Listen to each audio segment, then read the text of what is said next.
So what is up, guys? Welcome back to the channel. My name is Movement6, and before we start, a huge thank you to everybody who found their way to the channel. Thanks for subbing, thanks for all the interactions, and if you're new here, just drop the like, subscribe, notifications. Really appreciate your help and your support here, guys. I can come back to this over and over again. The channel is about music, it's about gaming. And I've did a review about Terminator Dark Fate, and I thoroughly enjoyed it, talking about one of the bigger passions I have, that is movies, shows, and to talk about them. And today I just want to sneak in another one, which I just recommend from an entertaining perspective. It's the Blob 1988 version. It's a movie directed by Chuck Russell, and if you guys know Chuck Russell, he also done movies like The Scorpion King, Mask, Nightmare on Elm Street 3, and even Eraser with Arnold Schwarzenegger. Now, the movie itself is one of those creature features, as they come to call it, in the 80s. And actually, I've just watched it a couple of days ago, again, for I think about the 5th time or something like that. It is actually a very enjoyable movie. It has its flaws, of course. It's not by any means, it's not a very difficult, high aiming or high standard movie. The story is pretty straightforward. It's a sleepy town that is full of youngsters and kids going, young guys going after cheerleaders. Just a normal standard sleepy town, cheerleaders, young blokes, a church that is running around and just being the center of a city. And then all of a sudden, out of nowhere, a spaceship, which you think it's a spaceship, comes down to Earth. And there is a creature in it called the Blob. Now, in this movie, you also have Kevin Dillon, who is one of the main characters. He's a bit of an outcast of the town, of the community. And you know this guy, you know Kevin Dillon. He also played a role in Platoon. So there are a lot of stars in this movie, The Blob, which eventually found their way to the biggest screens. Even Erika Eleniak is in there, which we all know from Baywatch in the 90s. And from that scene where she jumps out of a cake with barely anything on in Under Siege with Steven Seagal. I was a young guy. Great scene. So the story is that the spaceship comes down to Earth and has a creature in it, of course, as I told you, called the Blob. Now, the 1988 version is a direct remake of the 1959, 1958 original movie. And back in the days, it caused a lot of stir in the 50s, and if you watch it now or you see parts, you can even find some sections of the movie on YouTube. You will quickly find that this movie, of course, from the 50s, is not on any level of what we've used to today, right? In terms of special effects, there were none. There was even TVs were pretty scarce in people's living rooms. Radio was still the main platform of entertainment.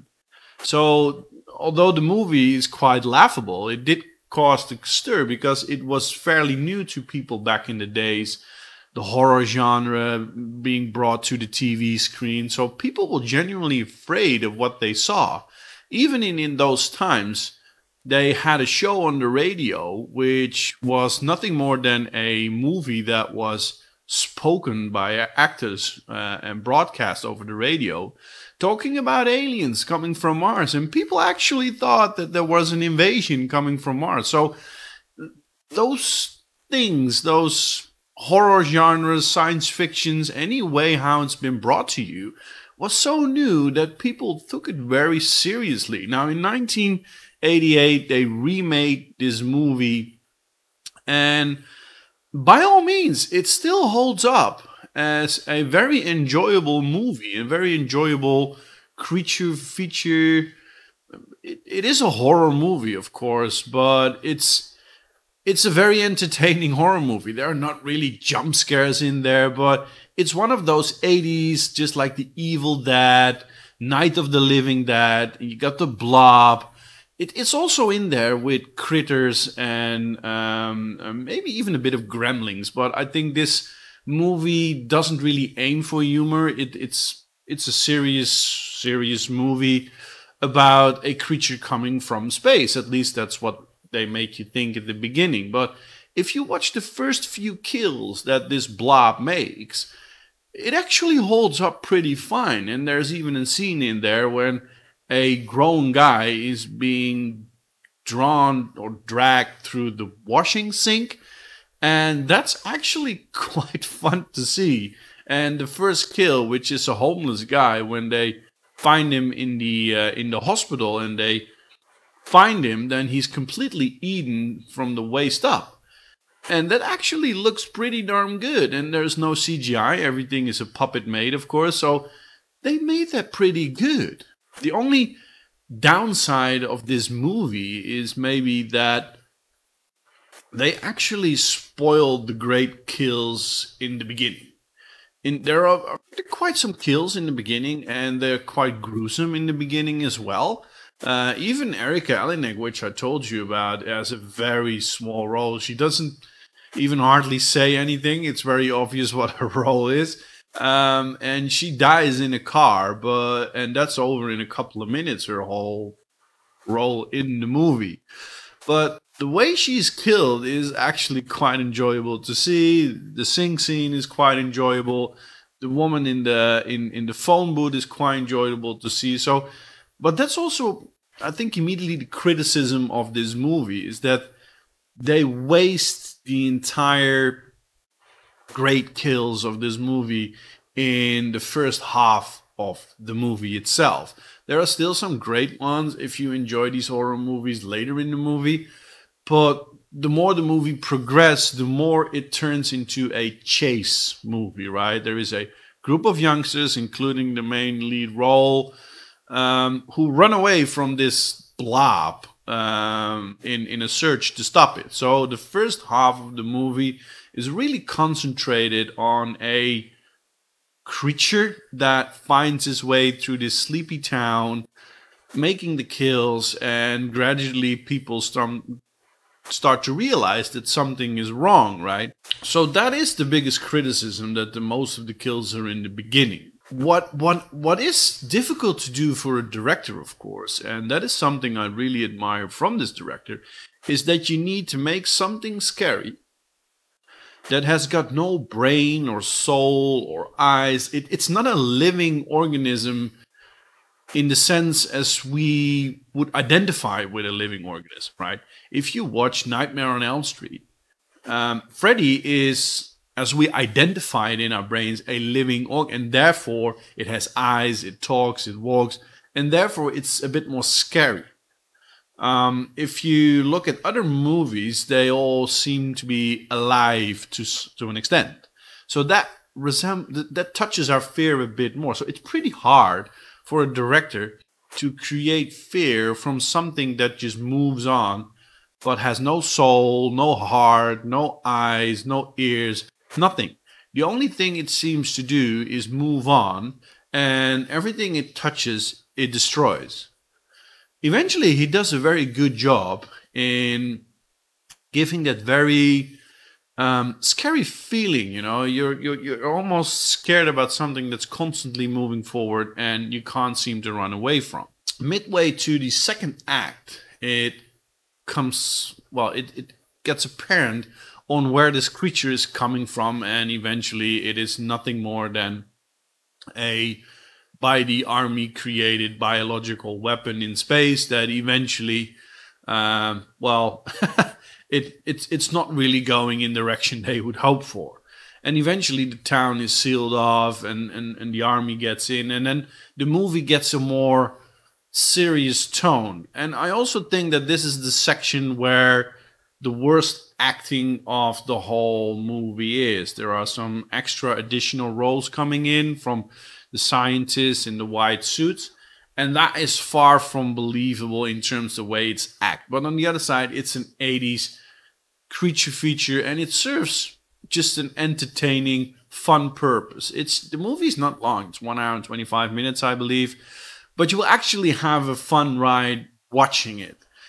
And as said, the way the kills are handled, the effects that are surrounding the kills, actually quite stunning by nowadays standards. Of course, it's 1988. They don't have the computer power we have now, of course. And we've seen more of those movies that turned into classics like Terminator 1 with the scene that he's taking his eye out, and you can clearly see it's a puppet. And they've actually managed to do things in this movie that are pretty darn good.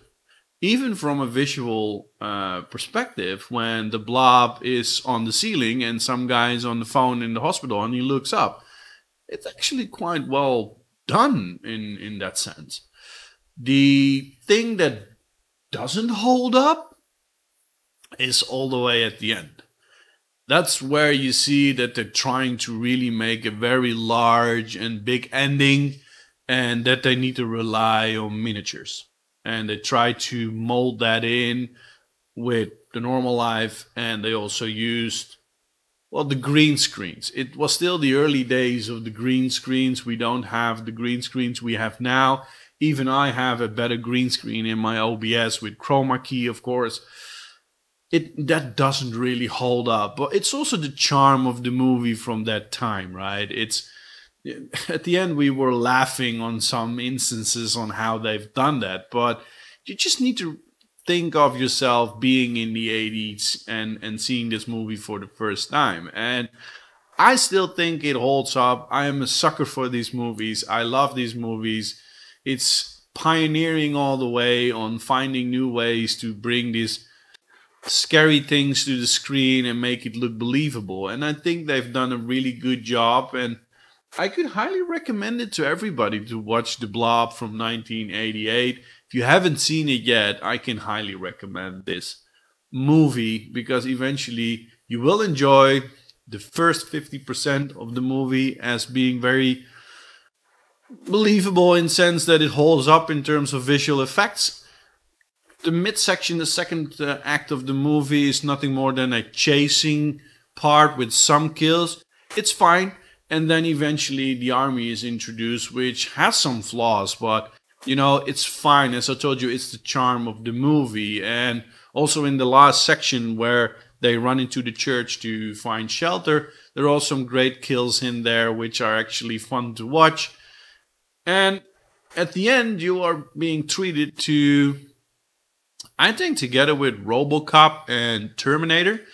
Even Terminator 1 had that iconic end credits, but also at the beginning, but mostly at the end credits music.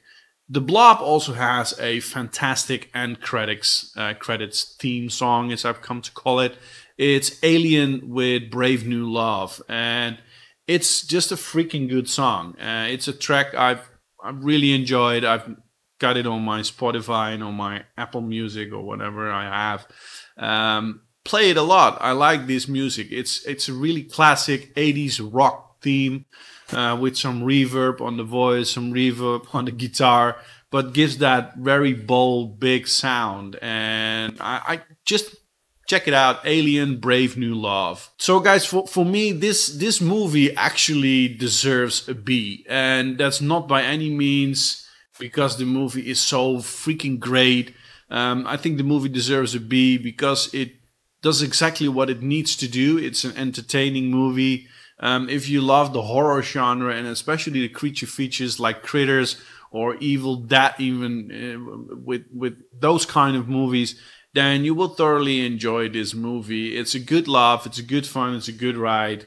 And you will also see the charm at the end on how they're pioneering in the 80s to bring this to the screen. So fully recommend this one, guys. I will be back with you really shortly with some gameplay from Rainbow Six Siege. I'm going to jump on the test server to check out the Chunkas rework right now.